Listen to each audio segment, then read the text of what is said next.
preguntas. Hoy tengo el honor de presentarles al doctor Pablo Lezama del Valle.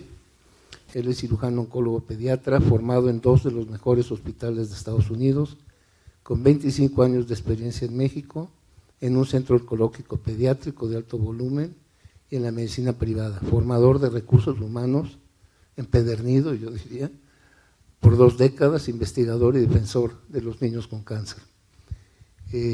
A su lado está el doctor Jorge Pérez Castro, director médico de este hospital, cirujano, ya con muchos años de experiencia, y me va a acompañar en esta entrevista. Pablo, bienvenido, esto es tu casa. Como te explicaba, esta es una entrevista que te queremos hacer para conocer un poquito más de tu persona y pues saber algo más de ti. ¿Okay? Sí, gracias. Buenas noches. Doctor Pérez Castro, Humberto Galo, muchas gracias por la invitación y es un gusto y un placer estar aquí con ustedes. Te agradecemos nosotros a ti por disponer de tu tiempo para estar aquí con nosotros. Oye, Pablo, yo tengo una serie de preguntas que junto con Jorge Pérez Castro quisiéramos hacerte para conocer un poquito más de ti. Para iniciar, indícanos un poco sobre ti, sobre tu familia y la decisión de ser médico, la universidad. ¿Qué marca te dejó para el rumbo que más tarde tomarías? Gracias. Bueno, yo soy originario de la Ciudad de México, aquí he vivido la mayor parte de mi vida y estudié medicina en la Facultad de Medicina de la Universidad Nacional Autónoma de México. Ingresé a la facultad en 1983, que fue cuando cumplía 150 años la fundación del Establecimiento de Ciencias Médicas, que fue el 23 de octubre de 1833, por eso el 23 de octubre es el Día del Médico. Entonces ese año comencé, luego dentro de mi campo clínico, en el 1986, cuando tomé la clase de pediatría en el Instituto Nacional de Pediatría, tuve la fortuna de escuchar una presentación dentro de un curso que nos dejaron entrar como oyentes, un curso internacional de oncología pediátrica. Tuve la oportunidad de escuchar al doctor Philip Exelby, que vino de profesor visitante. El doctor Philip Exelby es quizá el primer cirujano pediatra dedicado a la cirugía oncológica puramente, y él hizo su carrera en Nueva York, en el Memorial Sloan Kettering Cancer Center. Y cuando lo escuché, yo quedé hipnotizado, podría decirse, y dije, yo quiero convertirme en algo como él. Y pues el camino fue terminar la carrera de medicina, luego ya estaba yo convencido que quería dedicarme a la cirugía pediátrica, me pude ingresar a la residencia en el Instituto Nacional de Pediatría, que era un hospital, bueno, sigue siendo un hospital de excelente nivel, en una escuela de cirugía pediátrica muy sólida que dejó el doctor Alberto Peña, ya se había ido para ese entonces, pero era una escuela muy sólida. Y ahí… Peña, cirujano colorectal, ¿verdad? El doctor Alberto Peña, que sigue siendo un hito en la cirugía pediátrica de antes y después. Como que se está viciando un poco ya, creo. Entonces, tuve la fortuna de ingresar ahí, y ahí durante la residencia, siendo residente, fui a presentar un trabajo en un congreso que es el Congreso, podría decirse, mundial de oncología pediátrica, que es de la SIOP, la Sociedad Internacional de Oncología Pediátrica, que tiene una rama quirúrgica que se llama IPSO, que es la Sociedad Internacional de Cirugía Oncológica Pediátrica. Y ahí pude platicar con el doctor Bhaskar Rao, que luego fue mi mentor en St. Jude, en Memphis, y me dijo que existía la posibilidad de ir a hacer un entrenamiento después, ¿no? Yo terminé la residencia de cirugía pediátrica en 1994. En ese momento no había un programa activo en México para formarse como cirujano oncólogo pediatra. Se había formado unos años antes como un único alumno, el doctor Ruano, que fue mi maestro de cirugía oncológica pediátrica durante la residencia. El papá de José Ruano. No, el hijo. El Ya hijo. José, sí. Pepe Ruano. Él era joven, pero era pues el cirujano oncólogo pediatra del hospital, del instituto, y él me presentó al doctor Rao. El doctor Rao fue a visitar el instituto, luego lo vimos allá en este congreso que les comento, que fue en San Francisco, y yo ya había pasado los exámenes para poder hacer una formación en Estados Unidos, los que ahora se llaman STEPS, pero ya los había yo hecho al terminar mi carrera, y cuando terminé, pues no me pude ir, ese cupo estaba lleno, y me tardé un par de años en irme mientras trabajé aquí en la Ciudad de México, pero en el 96 me pude ir. No me fui primero a St. Jude, que era lo que yo hubiera querido, sino fui a Nueva York, fui a Memorial Sloan Kettering Cancer Center. Fue un tanto fortuito porque un hermano mío estaba haciendo un posgrado en Buffalo, Nueva York, entonces lo fui a ver y de ahí pasé a Nueva York, me entrevisté con el doctor Laqualia, que era el profesor ahí, y me dijo que estaba libre el puesto para el verano siguiente, entonces pude solicitar el fellowship ahí y estuve un año. Estando ahí en Nueva York, contacté otra vez a la gente de St. Jude y me fui otro año a St. Jude, y luego estando ahí me contacté con el doctor Loeb, que era en un hospital pediátrico general, y me quedé otro año. Entonces después de formarme aquí como médico y como cirujano pediatra, estuve 3 años más en Estados Unidos. Oye, y en ese periodo fuiste desarrollando tu familia, ¿cómo fuiste teniendo esposa, hijos? Es como dicen, es complicado. Yo he tenido 3 matrimonios. Durante la residencia de cirugía pediátrica me casé por primera vez, pero no tuve hijos y luego nos separamos. Y luego cuando ya regresé a México, en el 2002 me volví a casar. Ya era yo médico del Hospital Infantil de México, que fue el hospital que me abrió las puertas al volver y que me ha permitido desarrollar una gran carrera ahí. Entonces me casé con la mamá de mis hijos grandes, pero luego es complicado y nos separamos. Yo también tengo algo de eso. Y con mi esposa actual, Carla Santos, ella también es cirujano pediatra. Tengo otros 2 hijos y llevamos 13 años juntos. Qué padre. Entonces llegué un poco tarde a la paternidad, pero yo te sigo en las redes sociales y siempre te veo ahí con tus hijos, eres muy dado a estar con ellos. Yo creo que van a venir en un ratito a la parte de la conferencia. Hay una parte importante a veces en algunos de nosotros, que son los hobbies. Sí. Los hobbies a veces los alimentan para poder hacer cosas de mayor envergadura, son retos diferentes, pero que son cosas importantes. ¿Qué hobbies tienes? Me dijo Humberto que me iban a hacer esa pregunta. La verdad es que mi hobby es estudiar.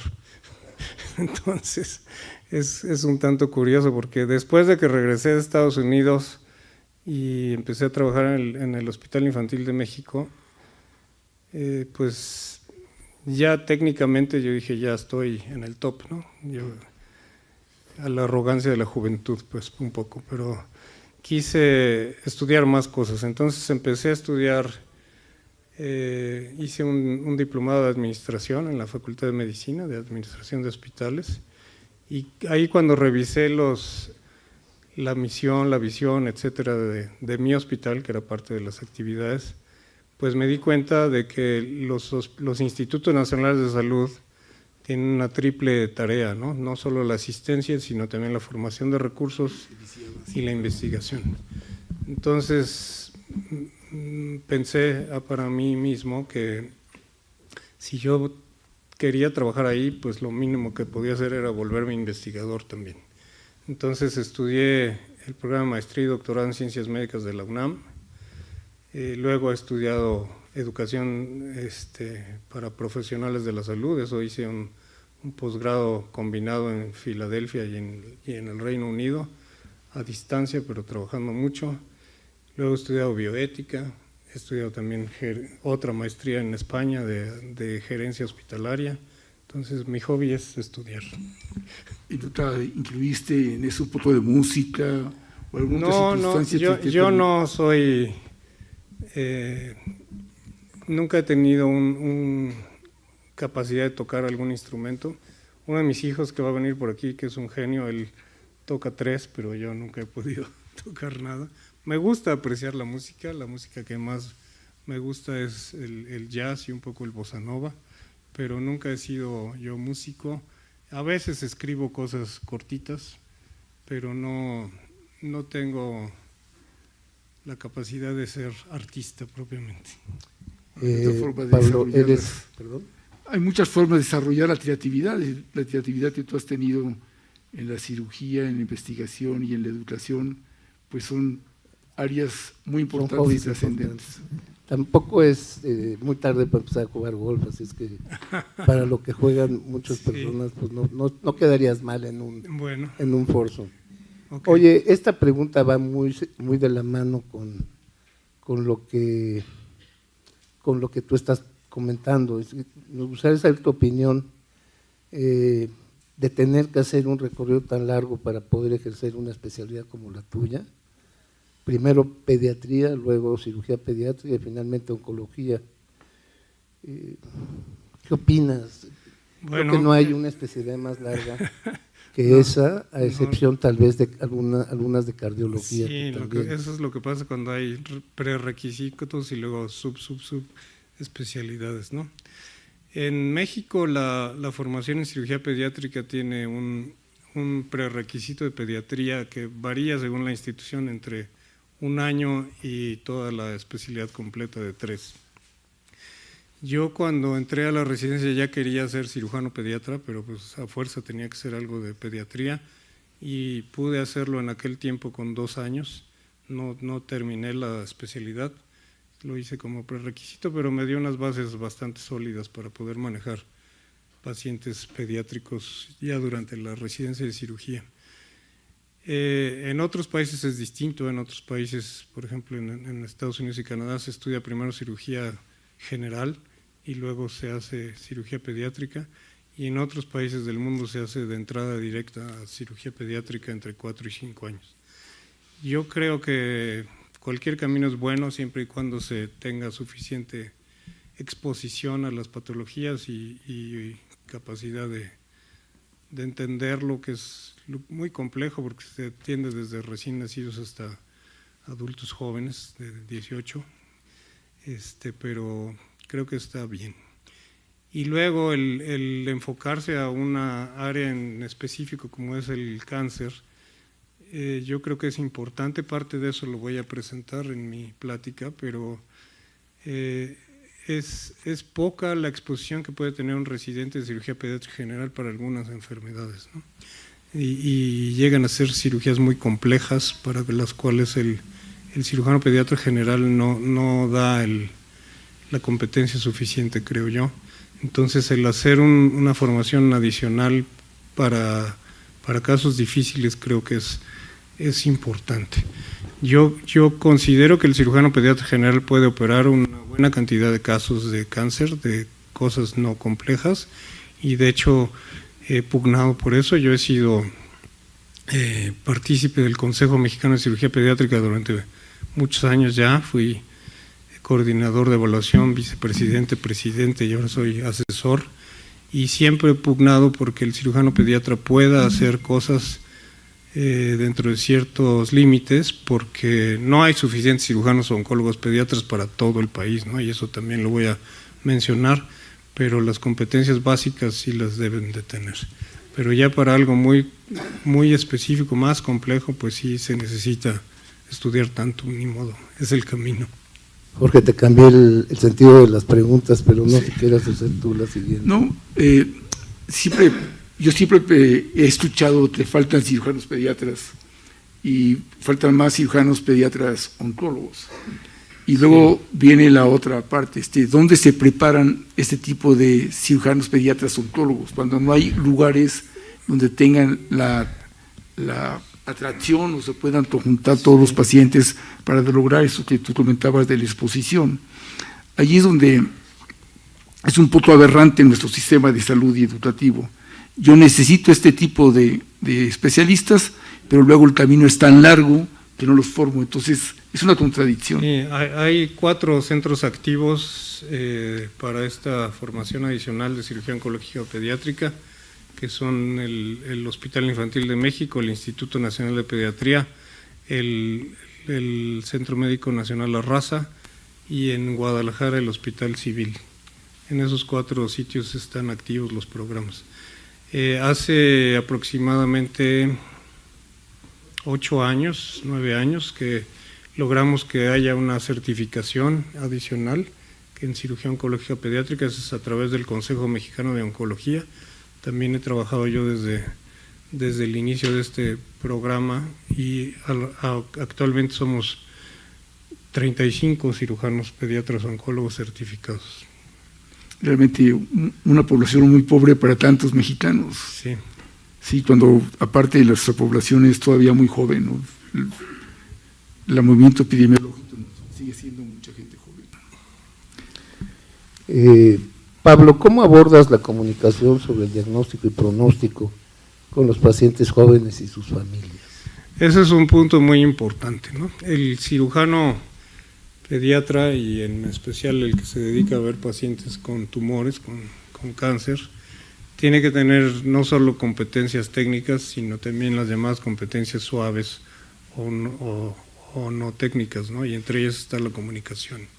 Entonces el dar noticias difíciles es algo que no te enseñan en la escuela, que tienes que ir aprendiendo del ejemplo, ¿no? Entonces hay que hacerlo con cierta metodología. Muchos padres nos dicen, por favor no le diga al niño o a la niña qué es lo que tiene, pero no se puede hacer eso, ¿no? Porque los niños y las niñas no son tontos y se dan cuenta de que algo diferente está pasando con ellos, se da cuenta que los niños a su alrededor son distintos del resto de los pacientes del hospital. Entonces hay que explicarles a su nivel cómo están las cosas y qué es lo que se puede ofrecer. Y lo mismo hay que entender que el nivel de la población pues se tiene que bajar en los consentimientos informados y estas cosas a nivel de primaria, ¿no? De ser lo más llano, lo más simple posible, y de ahí ir subiendo según el nivel de entendimiento de la gente, pero sí hay que decir estas noticias con una manera estructurada, organizada, y siempre siendo empático, ¿no? Siempre pensando qué me gustaría que me dijeran a mí si yo estuviera en esa situación.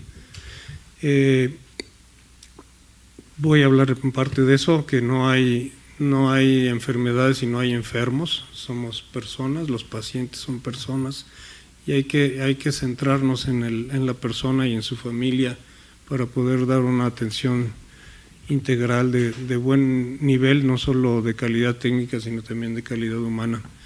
Y creo que esta competencia pues es algo que se va trabajando. A mis residentes, por ejemplo, les hago un taller con alguna psicóloga para que nos ayude, nos enseñe, los adiestren un poco en estas cosas, pero es sobre todo aprendiendo del ejemplo. Y pues lo ideal es que su profesor, su maestro, lo haga bien, ¿no? Porque luego existe también el llamado currículum oculto, que es lo que no quieres aprender, ¿no? El que hace las cosas mal, pues también aprendes de no hacerlo así, pero lo ideal es que toda la gente reciba un trato digno. Pablo, ¿cómo abordas la muerte a los niños? ¿Cómo le puedes decir a un niño que la situación no es la esperada?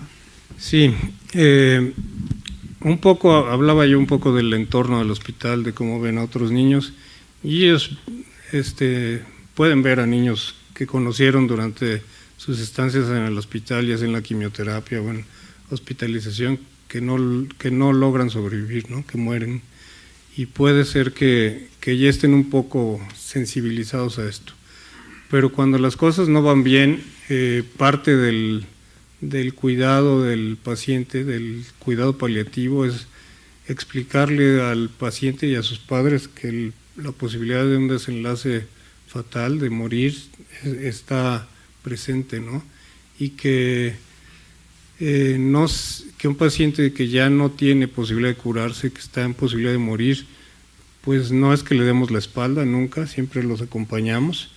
Aquí hay que seguir las máximas de Ambroise Paré, que las dijo hace cientos de años, que era curar a veces, consolar a menudo y acompañar siempre. Entonces, pues el cuidado paliativo no es para el final de la vida, ¿no? El cuidado paliativo se tiene que iniciar cuando el pronóstico no es certero de supervivencia. Se tiene que iniciar cuando uno sabe que puede haber un desenlace adverso. Y parte de eso lo hace un servicio en el hospital de cuidados paliativos y calidad de vida, pero nosotros mismos debemos de tener, los médicos que nos enfrentamos a estos pacientes, debemos de tener estas competencias también. Pablo, ¿cuáles son los mayores desafíos que enfrentas en tu práctica diaria y cómo los superas? Bueno, un recurso muy, muy, muy valioso es el tiempo, que creo que es el más importante. Y nos falta tiempo muchas veces para poder tratar a todos los que queremos al mismo tiempo, no se puede, entonces hay que tratar de ir programando, hay que negociar con la programación de quirófano, con los directivos que nos asignan tiempo de quirófano, etcétera, porque no nos damos abasto, ¿no? Hace 20 y tantos años que yo llegué al hospital, teníamos en cirugía oncológica un día a la semana, ¿no? Entonces eso pues era nada, ¿no? Después de luchar, ahora tenemos 4 turnos quirúrgicos, 3 en el quirófano grande, digamos, y 1 en cirugía ambulatoria. Bueno, turnos me refiero al día, pero pues ha habido situaciones en donde hemos tenido que reorganizar las cosas, otras temporadas hemos tenido la posibilidad de operar mucho más, ¿no? De que nos dejan empezar a las 5 o 6 de la mañana y terminar a las 5 o 6 de la tarde, pero luego ha habido recortes, ha habido cosas que pues pasaron hace unos 5 años más o menos, en donde nos quisieron frenar y dijimos, no, eso no se puede, ¿no? Y estando en una estira y afloja, creo que el tiempo es lo más importante. Y la otra, pues es que tengas los insumos, que tengas la capacidad hospitalaria instalada para que si llega un paciente nuevo lo pueda yo ingresar y no lo mande a su casa, que regrese otro día, ¿no? Un paciente, por ejemplo, un paciente que tiene una masa abdominal, ese paciente no puede hacerse los estudios ambulatorios cuando haya citas y regresar cuando haya espacio en la agenda de la consulta, ¿no? Ese paciente se tiene que hospitalizar y en 48 horas tener una evaluación diagnóstica completa y un plan de tratamiento. Entonces, ese tipo de organización creo que es el recurso más difícil de gestionar, el tiempo. En cuanto a disponibilidad de medicamentos y eso, hemos estado en algunas crisis, pero se han resuelto y ahora estamos bastante bien. Hay una pregunta al respecto, pero Okay. viene más adelante. Sí. Oye, Pablo, todos los cirujanos luchamos un poco contra los camilleros, contra las enfermeras, buscando un quirófano a tiempo y en el tiempo, no solamente por la gravedad a veces de los pacientes, sino también por el tiempo de uno. Entonces, esta lucha permanente lo desgasta uno. ¿Qué pasa cuando terminas tu día y llegas a casa? ¿Cómo te sientes? ¿Cómo lo manejas? Eso es algo muy, muy importante. El prevenir el desgaste o burnout es algo que uno siempre tiene que tener en mente, ¿no? Porque la profesión médica es una de las que tiene los más altos índices de depresión, incluso los más altos índices de suicidio, porque la gente no sabe manejar esto, ¿no? Porque caen en el desgaste, en la desesperación, en la frustración. Entonces uno tiene que tener la suficiente capacidad de abstraerse de eso cuando ya ya saliste del hospital. Pues yo lo que hago es caminar, yo lo que hago es jugar con los hijos, pasear al perro, ¿no? El perro es un liberador de oxitocina, creo yo, muy importante. Y pues distraerse un poco, ¿no? Pero no solo guardárselo, porque si te lo vas guardando, esto eventualmente bota la válvula y puedes tener una crisis. Entonces, creo yo que el enfrentarse con casos difíciles, con pacientes que mueren, con pacientes que se complican, con pacientes que te hacen casi subir la presión durante la cirugía, etcétera, es algo que hay que manejar, ¿no?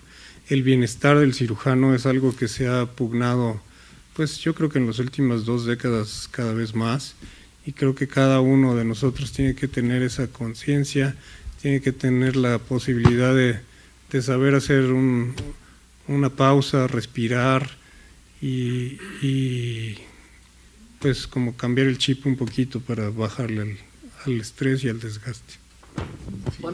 ¿Cuántas horas le dedicas a Pablo Lezama? A mí, de hacer cosas yo solo, para mí solo, pues la verdad es que poco. No podría yo cuantificar las horas, pero lo que trato es de convivir más con mis hijos, porque yo sé que los hijos crecen en un parpadeo y ya cuando volteas ya ni te hacen caso, ¿no? Entonces, más que para mí solo, yo trato de compartirlo con ellos, porque así es también para mí, ¿no? Creo. Te da satisfacción. El tiempo es importante entonces, ¿no? El tiempo que le dedicas a ti y a tu familia. Claro.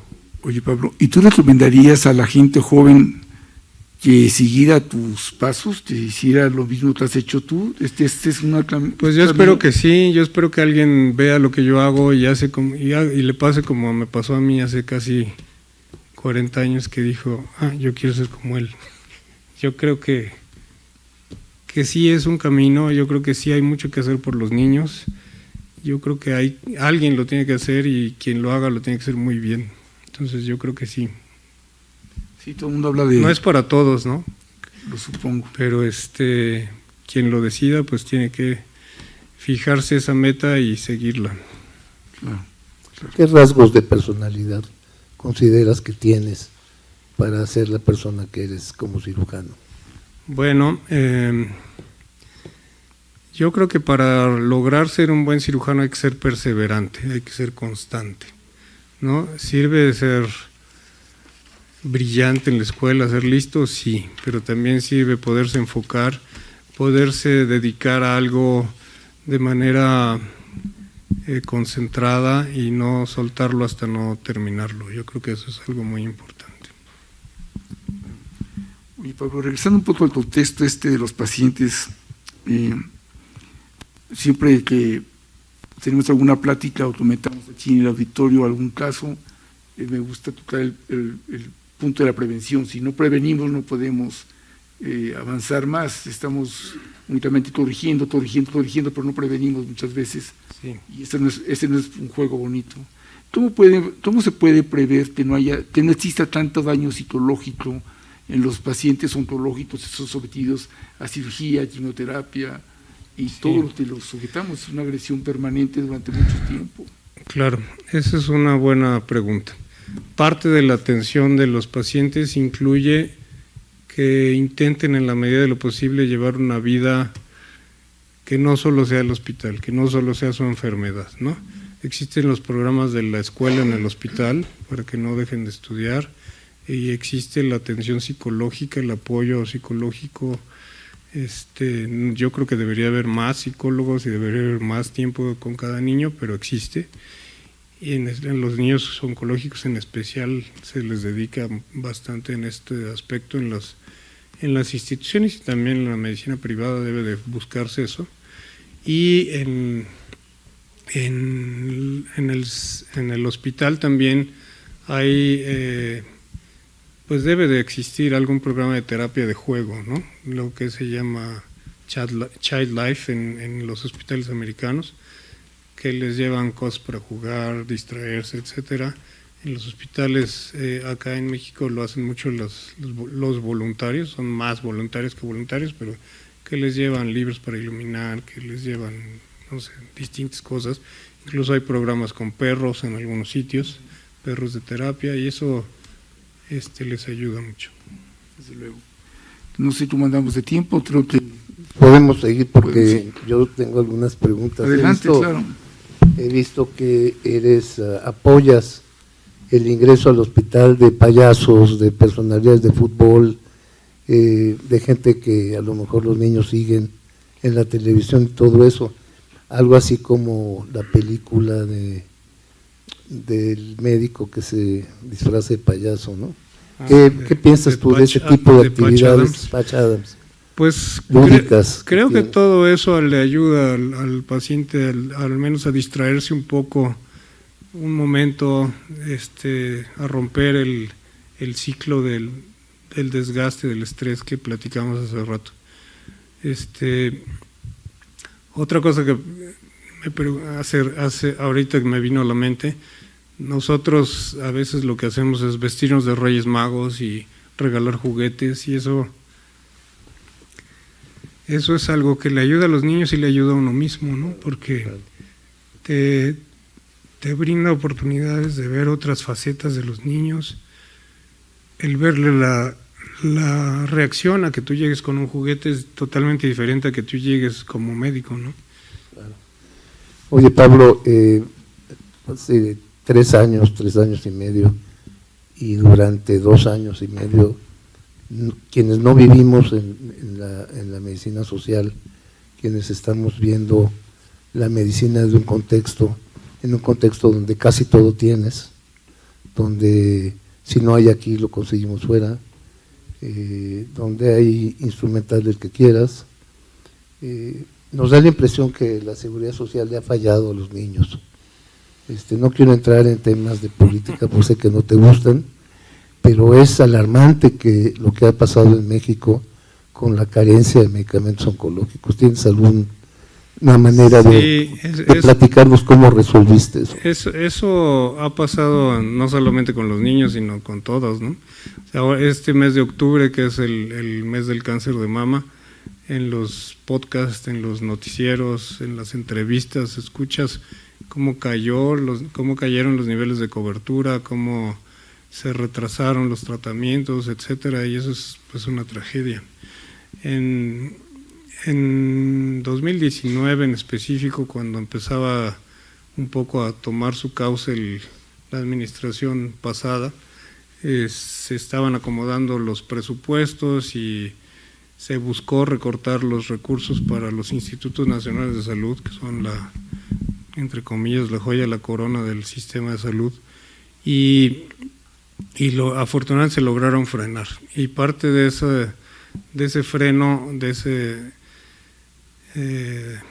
de cambiar esa decisión, fue la actividad en las redes sociales de mía y de otras gentes, describiendo qué es lo que estaba pasando, y afortunadamente se logró detener. También la acción concertada de todos los directores de los institutos que hicieron equipo, hicieron frente, y de algunos funcionarios que convencieron a las más altas autoridades de no hacer eso. Pero hubo un cambio en la administración de los fármacos oncológicos, de los fármacos de quimioterapia. Se cambiaron las empresas, se empezaron a importar medicamentos que no sabemos bien sus características de bioseguridad, etcétera, porque no tienen los mismos estándares que otros países, y los que había en México aparentemente funcionaban bien, pero se detuvo la producción nacional de algunas cosas y se tuvieron que importar. Los padres jugaron un papel muy activo, hicieron activismo al respecto, los padres de los niños en especial, del Hospital Infantil de México, pero también de otros sitios. Y se ha logrado ya regular, yo no trabajo con eso, y lo hacen los médicos oncólogos, pero el director previo de mi hospital, el doctor Jaime Nieto, hizo una gran labor al respecto de asegurar ellos son mis hijos chiquitos y mi esposa. Hola. Y Carla, mi esposa, sí. Hola. Y La gestión de los medicamentos mejoró mucho, se hicieron compras entre comillas de bolsillo del hospital, no tanto esperando que hubiera abasto directo de las instancias gubernamentales, y con eso se mantuvo y se ha logrado tener cierta continuidad, pero no ha sido fácil, ¿no? Sí cambió el asunto. Estábamos todos muy optimistas desde el año, pues no me acuerdo, 2000 y poquitos, cuando en el gobierno del presidente Fox se instauró la cobertura para todos los niños con cáncer, porque antes era un problema, ¿no?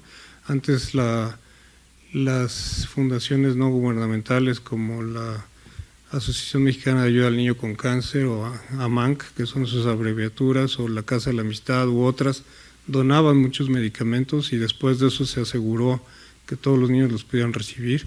Los que tenían seguridad social pues los recibían a través del Seguro Social, pero los que no, a través de lo que se convirtió después en el Seguro Popular, y eso último fue lo que ha cambiado un poco, pero se ha mantenido y esperemos que siga.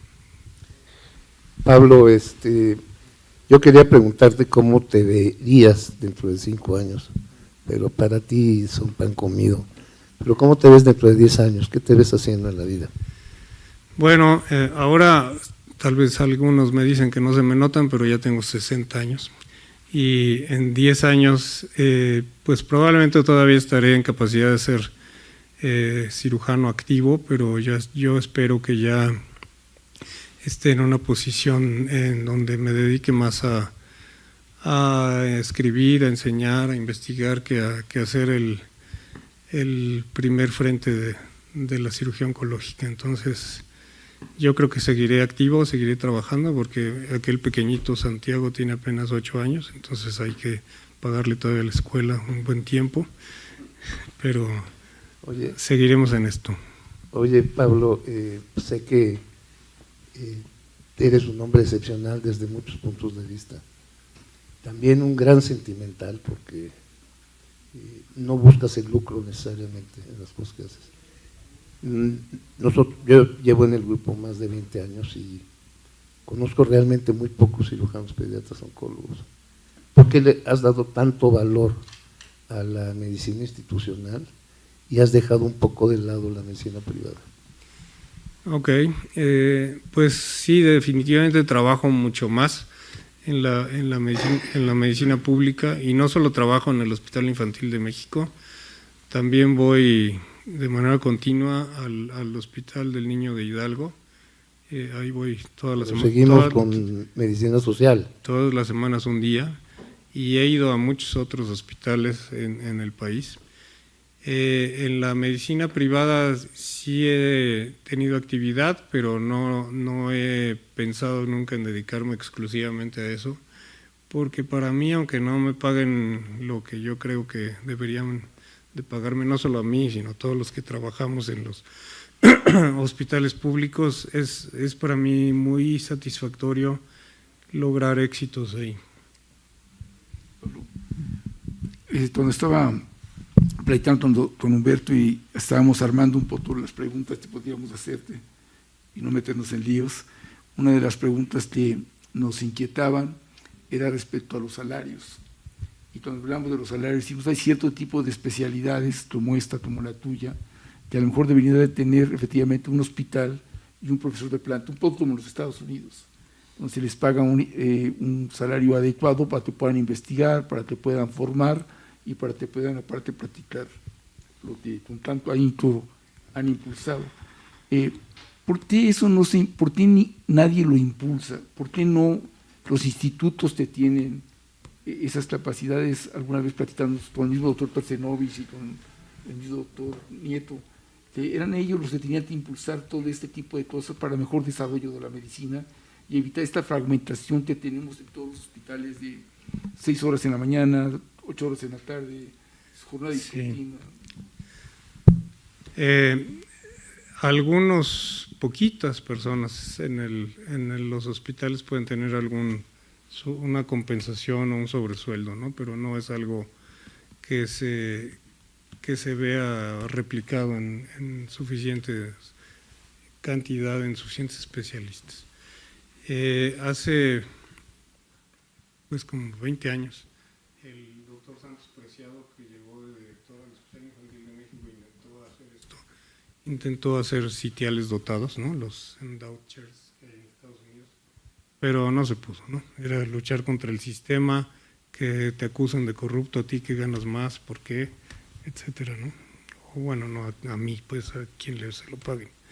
Pero pues un poquito esto es el trabajar también en volverse miembro de los sistemas de investigadores, el sistema investigador de los Institutos Nacionales de Salud, por ejemplo, puedes tú seguir siendo activo en el área clínica y además recibir después de cierto tiempo, si estás de manera continua, una compensación adicional, o si logras entrar al Sistema Nacional de Investigadores, el SNI, también puedes recibir más, pero pues tampoco es tanto, ¿no?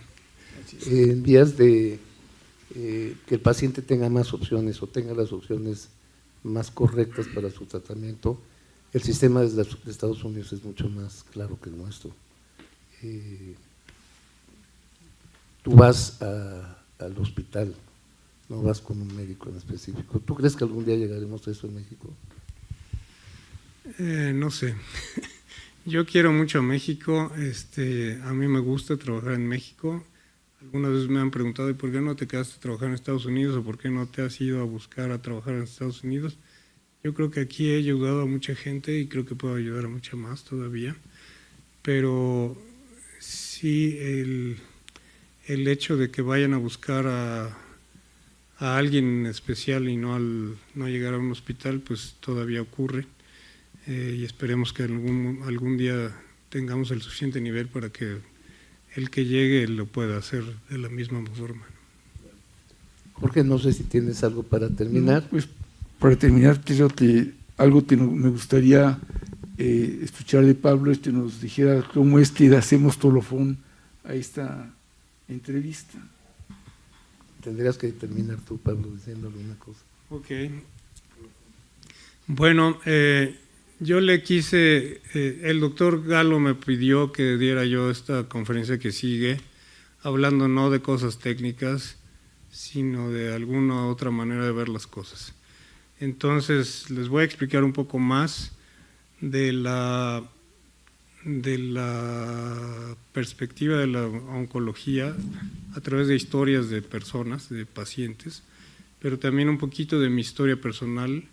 Y ya les he platicado un poco de mí en esta entrevista y me preguntaba el doctor si yo creo que le recomendaría a alguien seguir mi camino. Pues yo creo que sí, yo creo que tenemos que ser comprometidos con lo que hacemos. Es difícil buscar este balance entre compensar lo que no te alcanzan a pagar en el hospital público con lo que tienes que trabajar fuera para generar más ingreso, pero creo que es algo que se puede hacer, que se puede luchar, y si yo volviera a hacer lo mismo, si me dieran la opción de escoger mi camino, yo escogería el mismo otra vez. Pues Pablo, no nos queda más que darte las gracias por prestarnos tu tiempo. A las personas que nos están viendo en redes sociales, pues también muchas gracias por su tiempo. Y pues que sepas que vas a poder consultar esta entrevista el día que tú quieras y la vas a poder transmitir también a tu familia en completo y a tus amigos queridos. Te agradecemos mucho tu presencia, Pablo. No, gracias a ustedes. Muchas gracias.